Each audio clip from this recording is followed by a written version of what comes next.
کہ علامہ اقبال ملت اسلامیہ کی بھی احیاء کے علمبردار تھے اور اسلام کی نشست ثانیہ کے بھی علمبردار تھے. یہ دونوں چیزیں ان کے ہاں بیک وقت موجود ہیں. البتہ ایک بات نوٹ کر لیجئے، کوئی انسان بڑے سے بڑا مفکر ایسا نہیں ہوتا کہ ابتدا ہی سے اس کا فکر پختہ ہو. اسے منازل میں سے گزرنا ہوتا ہے. لَتَرْكَبُنَّ طَبَقًا عَنْ طَبَقٍ، درجہ بدرجہ آگے جانا ہوتا ہے. یہ معاملہ انبیاء کا ہے، رسولوں کا ہے، جن کو اول روز سے ہی اللہ تعالیٰ کے ساتھ جن کا رشتہ قائم ہوتا ہے وحی کا. لیکن غیر نبی کوئی بھی بڑے سے بڑا انسان. چنانچہ علامہ اقبال کی زندگی کے بھی 4 ادوار کا میں ذکر کرنا چاہتا ہوں. 1894-95 سے انہوں نے شعر کہنے شروع کیے ہیں یہیں شہر لاہور میں. اس سے لے کر 1905 تک یہ 10 سال لگ بھگ بنتے ہیں. وہ ایسے ہی ایک شاعر تھے جیسے بہت دوسرے شاعر ہوتے ہیں، بس یہ کہ اس میں فنی طور پر کچھ ان کا پڑھا بھاری ہوگا بعض اعتبارات سے، لیکن وہی عشق و محبت کی باتیں اور وہی ہجر اور وصال کے قصے اور وہی گل و بلبل کی داستانیں، کی گود میں بلی دیکھ کر، یہ اس قسم کے مضامین. اور اس کے ساتھ اس وقت وہ ایک انڈین نیشنلزم کے بھی علمبردار بن کے سامنے آئے. ایک نیا شوالہ اس دیش میں بسائیں، گویا کہ ہندوستان مسلمان، ہندو اور مسلمان مل کر کوئی ایک معبد تعمیر کرے. شاید یہ صدائے بازگشت تھی اکبر کے فلسفہ دین الہی کی، یا پھر اس کے بعد راجہ رام موہن رائے کا جو مجلس عزتی تھی، برہمو سماج. ایک نیا شوالہ اس دیش میں بسا. اور اس میں سے یہ بھی ہے ترانہ ہندی، سارے جہاں سے اچھا ہندوستاں ہمارا، ہم بلبلیں ہیں اس کی، وہ گلستاں ہمارا، وغیرہ وغیرہ. یہ 2 نکات میں نے آپ کے سامنے نوٹ کیے ہیں. یہ ہے 1905 تک کا معاملہ. 1905 سے لے کر 1908 تک 3 برس علامہ اقبال نے یورپ میں گزارے ہیں، برطانیہ میں اور جرمنی میں. اس دور میں ان کے اندر ایک عظیم انقلاب برپا ہوا. وہ انقلاب کیا تھا؟ ایک انہی کا مصرع جو ہے بورو کر رہا ہوں، مسلمان کو مسلمان کر دیا طوفان مغرب نے. اقبال جب یورپ گیا تھا اتنا مسلمان نہیں تھا جتنا کہ وہاں جا کر مسلمان ہوا. یہ ایک بڑا نیچرل ریئیکشن ہوتا ہے اگر کسی شخص کی ابتدائی اور بنیادی تربیت کے اندر دین کا عنصر موجود ہو، جیسا کہ علامہ اقبال کے ہاں تھا. ان کی والدہ ایک بہت نیک سیرت مسلمان خاتون، ان کے والد ایک صوفی منش بزرگ، پھر ان کے استاد علامہ میر حسن. یہ ان کی شخصیت کے جو ابتدائی جو کردار سازی کا دور ہوتا ہے اس کے اندر اہم ترین جو ہے عوامل تھے. پھر جو کچھ ہوا، لاہور میں آئے، گورنمنٹ کالج میں رہے بھی کیا، یہاں پر رہے، وہ کچھ دور اور تھا. لیکن انگلستان جاتے تو معلوم ہوتا ہے کہ شعلہ بھڑک اٹھا. مسلمان کو مسلمان کر دیا طوفان مغرب نے. پھر وہاں کے فلسفے، فکر، نظریات، اس کا جو مطالعہ کیا تو اس میں خود اپنی کیفیت کو بیان کیا ہے کہ عذاب دانش حاضر سے باخبر ہوں میں کہ میں اس آگ میں ڈالا گیا ہوں مثل خلیل علیہ الصلوۃ والسلام. کہ جیسے حضرت ابراہیم کو نمرود کی آگ میں ڈال دیا گیا تھا، مجھے بھی اس آگ میں جھونک دیا گیا. یہ تو آگ ہے، یہاں یہ تو عذاب کا ہے، عذاب دانش افرے. لادینیت، الحاد، یہ ساری چیزیں جو ہے رگ و پے میں سرایت کیے ہوئے یہاں پر. لہذا عذاب دانش حاضر سے باخبر ہوں میں کہ میں اس آگ میں ڈالا گیا ہوں مثل خلیل. اللہ نے حضرت ابراہیم کو بھی وہاں سے زندہ و سلامت نکال لیا تھا. علامہ اقبال بھی وہاں سے جب آئے ہیں تو ایک مومن کا ذہن اور فکر لے کر آئے ہیں، مومن کا دل لے کر آئے. اس وقت کی ان کی جو ایکویٹی آف ویژن تھی اس کا اندازہ کیجئے. 1905 سے 8 تک کے حالات، اور انہوں نے مشاہدہ کر لیا تھا کہ فرنگ کی رگے جہاں پنجے یہود میں. اور بھی بہت لوگ جاتے آتے تھے، انگلستان جاتے تھے، کسی نے دیکھا کہ دیکھنے والوں ہی کو دکھائی دیتا ہے، صاحب بصیرت لوگوں ہی کو. تو علامہ اقبال بہت بڑے سیر تھے، دیکھنے والے تھے. ایک تو حال کا مشاہدہ گہرا اور ایک مستقبل کے بارے میں بھی. ان کی نگاہیں بہت تیز تھی. گاہ میری نگاہ تیز چیر گئی دل وجود. اس کے بعد سن 8 سے 1938 تک 30 برس. اب یہ ہے ان کا وہ دور جس میں اگرچہ انہوں نے شاعری کو جاری رکھا ہے، شاعری کی ہے، لیکن ساتھ ہی یہ بھی کہا ہے مرا یاراں غزل خانے شمردند، مجھے خامخواہ لوگوں نے شاعر سمجھ لیا ہے، غزل خاں سمجھ لیا ہے. اور شکوہ کیا ہے کہ ہر کسے از ظن خود شد یار من وز درون من نجست اسرار من. میرے بہت سے دوست بنے ہوئے ہیں، عقیدت مند ہیں، آتے ہیں، سب کچھ ہے، لیکن کوئی میرے اندر جھانک کر نہیں دیکھتا کہ اس کے اندر ہے کیا، وہ کیا چیز ہے جو مجھے بے چین کیے ہوئے. اس سے کسی کو دلچسپی ہی نہیں ہے.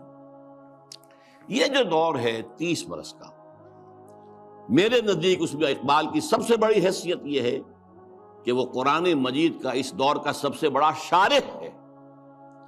میں لفظ تفسیر استعمال نہیں کر رہا، وہ ایک ٹیکنیکل ٹرم ہو جائے گی. شارح اقبال قرآن، اور ساتھ ہی سب سے بڑا داعی ہے. میرے علم میں نہیں ہے کہ کسی اور شخص نے اس شد و مت کے ساتھ مسلمانوں کو قرآن کی طرف دعوت دی ہو کہ لوٹو قرآن کی طرف. سادہ ترین الفاظ میں وہ زمانے میں معزز تھے مسلمان ہو کر اور تم خار ہوئے تاریک قرآن ہو کر. اے جو شبنم بر زمیں افتندئی در بغل داری کتاب زندئی. اے وہ قوم جو شبنم کی طرح زمین پر پڑی ہوئی ہے اور لوگ اسے اپنے قدموں سے توڑ رہے ہیں، پامال کر رہے ہیں. ہوش میں آ، تیرے پاس وہ کتاب زندہ موجود ہے. جیسے حضرت موسیٰ علیہ السلام کے پاس بھی عصا تو تھا، لیکن جب دربار میں جب وہ مقابلہ ہو رہا تھا اور جادوگروں نے اپنی رسیاں پھینکی، وہ بھی سانپ بن گئے، تو حضرت موسیٰ کے دل میں بھی خوف آ گیا. فَأَوْجَسَ فِي نَفْسِهِ خِیفَةً موسیٰ. یہ بربنائے طبع بشری ہے. اس طرح کی چیز کا معاملہ انبیاء کے عصمت کے منافی نہیں ہے، بربنائے طبع بشری. کہ میرا معجزہ بھی تو یہی تھا نا جو اللہ نے دیا تھا، کہ میرا عصا جو ہے وہ اژدہا بن گیا، یہ تو انہوں نے سانپ بنا دیے. اب کیا ہوگا؟ تالی پٹ جائے گی. اب تو مجمع خود کہا تھا کہ جمع کرو لوگوں کو. اس وقت اللہ نے فرمایا جو تیرے ہاتھ میں اسے پھینکو، ذرا ڈالو تو صحیح، دیکھو تو صحیح، ڈرو نہیں. وہ جب ڈالا ہے اور اس نے وہ سارے ہڑپ کر لیے، اس جو بنا وہ اژدہا، وہ جو جتنی بھی بنی تھی وہ بظاہری وہ سانپ، وہ سب کے ساتھ ہڑپ کے اب سجدے میں گر پڑے ساجدوں کا. القی السحرۃ ساجدین. اسی طرح یہ امت آج اگرچہ موجود ہے، عصائے موسوی بغل میں ہے، سانپوں سے ڈر رہے ہیں. در بغل داری کتاب زندئی، اے تو شبنم بر زمیں افتندئی. میں تفصیل میں نہیں جا سکتا، میری ایک کتاب ہے علامہ اقبال اور اس میں میں نے تفصیل سے علامہ اقبال کے شارح قرآن ہونے کے اعتبار سے میں نے انہیں رومی ثانی قرار دیا. رومی کے بارے میں حضرت جامی رحمہ اللہ نے جو اشعار کہے تھے، مثنوی مولوی معنوی ہست قرآن در زبان پہلوی. یہ جو مولوی معنی، مولوی روم، ان کی جو مثنوی ہے، یہ فارسی زبان میں، پہلوی زبان میں قرآن ہی ہے، قرآن ہی کے مفاہیم ہیں، قرآن ہی کے مقاصد ہیں، قرآن ہی کا فکر ہے، قرآن ہی کا فلسفہ ہے جو بیان کیا گیا. منچ گویم وصف عالی جناب نیست پیغمبر ولیکن دارت کتاب. میں کیا کچھ وصف بیان کروں مولانا روم کا، وہ پیغمبر تو نہیں تھے لیکن کتاب ان کے پاس تھی. کتاب جو ہے مثنوی مولوی مان. بالکل یہی بات جامی ہی کے طرح کے بہت بڑے شاعر تھے، جالندھر کے گرامی، اور انہوں نے یہ بات کہی تھی، در دیدہ مانی نگراں حضرت اقبال، پیغمبر یہ کر دو پیغمبر نتنا شد. جو لوگ معنی پر نگاہ رکھتے ہیں، جو لوگ صرف الفاظ کو نہیں دیکھتے، گہرائی میں جاتے ہیں، ان کے نزدیک تو حضرت اقبال کا معاملہ یہ ہے کہ انہوں نے پیغمبری کی ہے، اگرچہ انہیں پیغمبر نہیں کہہ سکتے، معاذ اللہ ثم معاذ اللہ ثم معاذ اللہ۔ بہرحال یہ میرے نزدیک 1908 کے بعد سے لے کر ملت کے احیاء کا نعرہ، ملت کے احیاء کی نوید جاں فضا، اسلام کے نشأت ثانیہ کے دور کے آغاز کی بشارتیں بھی سنائیں، اور اس کے لیے ایک فکری مواد پیدا کیا، مغربی فکر پر تنقید کی، زوردار تنقید کی، ان کی سیاست پر تنقید کی۔ انسانی حاکمیت کہاں سے لے آئے ہو؟ سروری زیبا فقط اس ذات بے ہمتا کو ہے، حکمراں ہے ایک وہی باقی بتانے آزری۔ حاکمیت تو صرف اللہ کو ہے، کسی کو یہ حق حاصل نہیں۔ اللہ کی حاکمیت، انسانی حاکمیت چاہے فرد واحد کی ہو، فرعون ہو، نمرود ہو، تو جتنی بڑی نجاست کا ایک بہت بڑا، یوں سمجھئے کہ بہت بڑی گانٹھ جو ہے کسی کے سر پر رکھ دی گئی ہے، ٹنوں، وہ اگر ایک ایک ماشا کر کے سب میں بانٹ دی جائے گی تب بھی تو نجاست ہی رہے گی۔ انسانی حاکمیت کا تصور جو ہے وہ نجاست ہے، وہ کفر ہے، وہ شرک ہے۔ توحید کیا ہے؟ اللہ کی حاکمیت۔ معیشت پر جو ان کا نظام ہے، جس طریقے سے انہوں نے مغربی معیشت کے تار و پود بکھیرے ہیں، جس طریقے سے کہ جو یہ بینکنگ سسٹم پر انہوں نے کہا ہے، ای ملوک ای فکر چالاک یہود، یہ بینک کیا ہیں؟ یہ یہودیوں کے دھوکہ دینے والی فکر کا نتیجہ ہے۔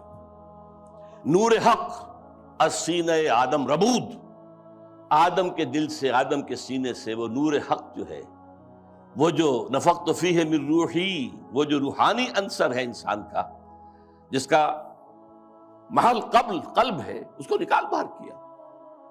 اور ذرا غور کیجئے، حیرت ہوتی ہے جذبات کی شدت۔ تا تہو بالا نہ گردہ دی نظام، دانش و تہذیب و دین سودائے خام۔ جب تک یہ بینکوں کا نظام تلپٹ نہیں کیا جاتا، جڑ سے اکھاڑ کر نہیں پھینکا جاتا، کہاں کی دانش، کہاں کی تہذیب اور کہاں کا دین؟ اندازہ کیجیے، عرض کیجیے جوہر اندیشہ کی گرمی کہاں، کچھ خیال آیا تھا، وحشت کا کہ صحرا جل اٹھا۔ پھر وطنیت، نیشن سٹیٹ کا تصور، ان تازہ خداؤں میں بڑا سب سے وطن ہے۔ اس دور میں میں اور ہے، جام اور ہے، جم اور، ساقی نے بنا کی روش لطف و ستم اور، مسلم نے بھی تعمیر کیا اپنا حرم اور، تہذیب کے آذر نے ترشوائے صنم اور، نئے نئے بت۔ ان تازہ خداؤں میں بڑا سب سے وطن ہے، جو پیرہن اس کا ہے وہ مذہب کا کفن ہے۔ نظارہ دیری نہ زمانے کو دکھا دے، اے مصطفی خاک میں اس بت کو ملا دے۔ اسلام تیرا دیس ہے، تو مصطفی ہے، بازو تیرا توحید کی قوت سے قوی ہے۔ اب یہ تصورات سے اندازہ کیجیے، یہ کوئی شاعری کے مضامین ہے؟ یہ وصل و ہجر کی باتیں ہو رہی ہے؟ کیا ہو رہا ہے؟ یا محبوب کے لب لعلین کی کا کوئی تذکرہ ہو رہا ہے، یا اس کے وہ گیسوؤں کی کوئی، تو نہیں، تو بات ہی کچھ اور ہے، یہ شاعری تو نہیں۔ نغمہ کجا و من کجا، ساز سخن بہانہ ایست، سوئے قطار می کشم ناقہ بے زمام را۔ یہ امت جو بکھر گئی ہے، یہ لوگ، فکری انتشار ہے، عملی انتشار ہے،